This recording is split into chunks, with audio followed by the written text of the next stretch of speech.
¿qué relación hay entre la agresividad y la productividad? Ya que en mi caso, entre más groseras, más productivas son. Bueno, esto es una coincidencia. Esto no son características que estén relacionadas. Y esto no son características que estén relacionadas, y yo siempre pongo este ejemplo, que es el siguiente. Si eso fuera cierto y que las abejas más agresivas son las que más producen, las abejas italianas no producirían absolutamente nada, porque son abejas muy mansas. Entonces, es una coincidencia que eventualmente en algunas abejas que son agresivas, pues también sean más productivas.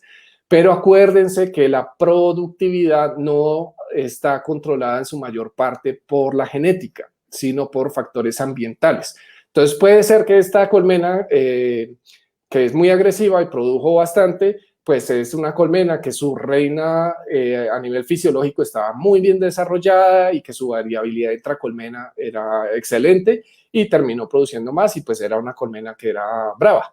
Pero no hay ninguna relación genética entre una y la otra característica. Bueno, continuamos. Sí, con relación a lo que mencionaba de Varroa, que me había mencionado cómo hacer selección para la resistencia a la Varroa. Aquí hay algo muy importante que hay que tener en cuenta, y es que la Varroa no es un parásito que haya coevolucionado con Apis mellifera. Varroa viene de Apis cerana, que es una abeja asiática, es una especie diferente, no es una subespecie diferente, es una especie diferente que coevolucionó con Varroa y aprendió a tener unos mecanismos de defensa contra Varroa. Apis mellifera ha tenido contacto con Varroa hace muy poquitos años, realmente, cuando comparado con en el gran evento de las cosas, de los millones de años con que las abejas en el caso de Apis cerana, que han coevolucionado con Varroa, pues Apis mellifera ha convivido con Varroa muy poquito. Entonces, a nivel genético, Apis mellifera no tiene unos mecanismos de defensa contra Varroa, de forma específica contra Varroa, como si los tiene Apis cerana.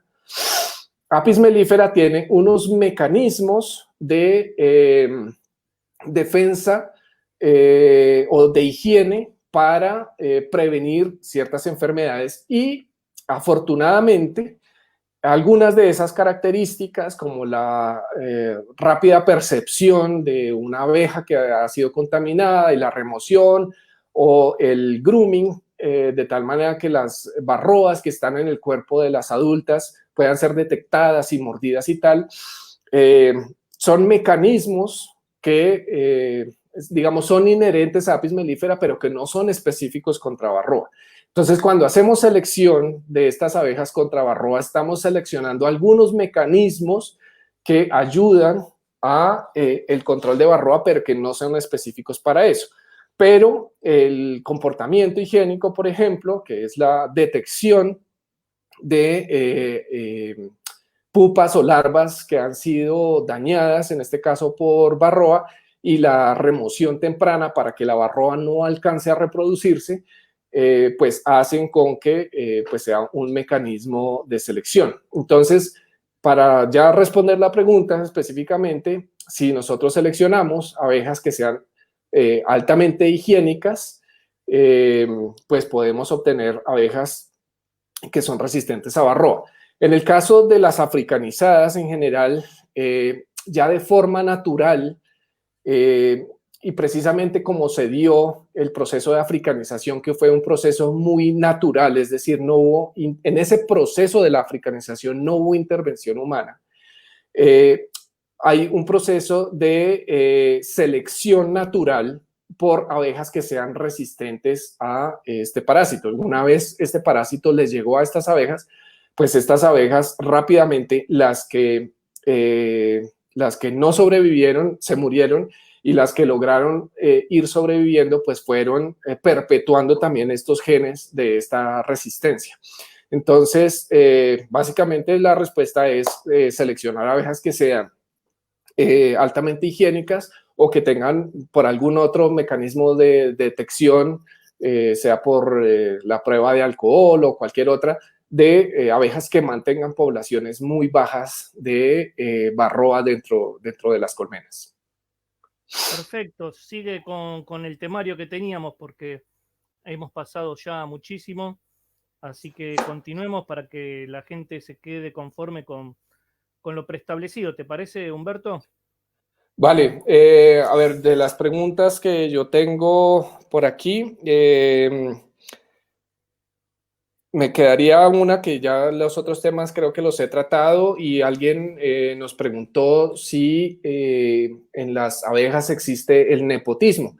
Y esto básicamente es si, por ejemplo, yo tengo dos razas diferentes, tengo abejas italianas y tengo abejas cárnicas, o tengo abejas italianas y tengo abejas africanizadas, y yo, por ejemplo, hago para producción de reinas, yo hago un traslarve de las abejas africanizadas hacia las italianas, o al revés, hago un traslarve de larvas italianas y las introduzco en las colmenas africanizadas si las abejas detectan esto y tienen una preferencia por su propia raza o por su propio híbrido y no por la otra.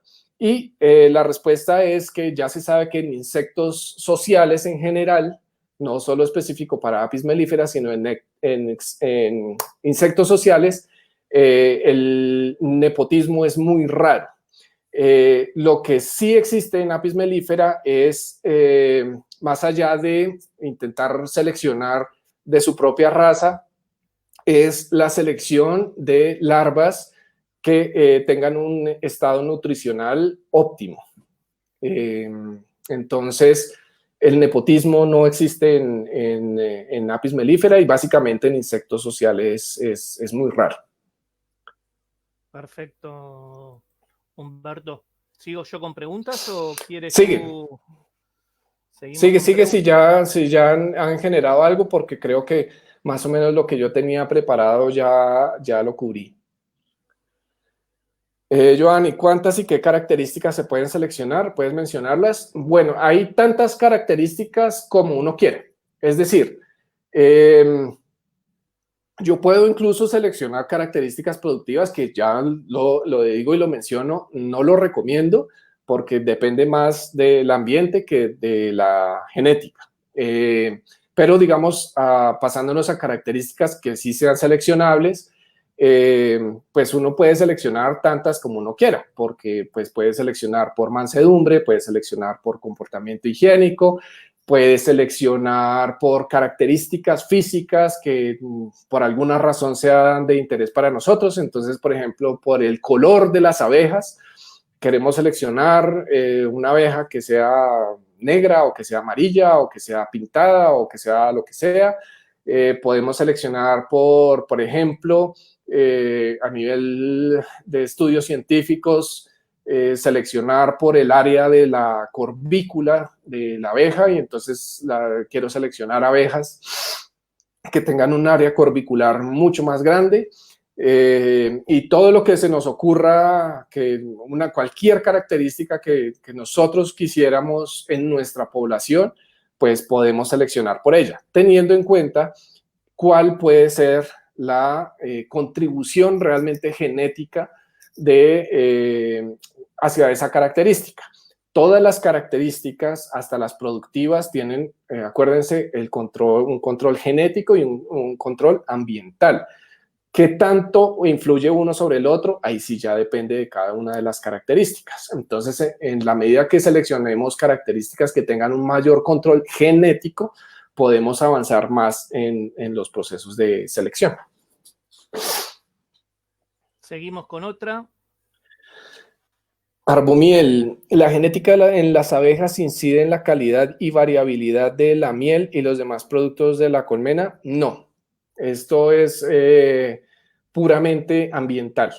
Las abejas van a recoger lo que haya disponible en su ambiente, en su nicho geográfico local, y por lo tanto la genética no influye para nada en la calidad de los productos de la colmena. Acá me preguntan sobre la edad de la reina, ¿sí? Sí. En que nazca en 14 días o más, ¿influye en algo en lo que es la colmena, en la genética? No, digamos, estos son características inherentes a las razas. Básicamente, no sé si realmente todas las razas africanas, que hay muchas, pero específicamente con Apis mellifera escutellata, las reinas nacen un día antes y esto es parte de lo que ayudó a el proceso de africanización en Sudamérica, pero desde el punto de vista genético, de selección o algo así, no influye nada el hecho de que nazcan un día antes. Es importante ya en procesos biológicos macro, como fue el proceso de africanización, pero de resto no.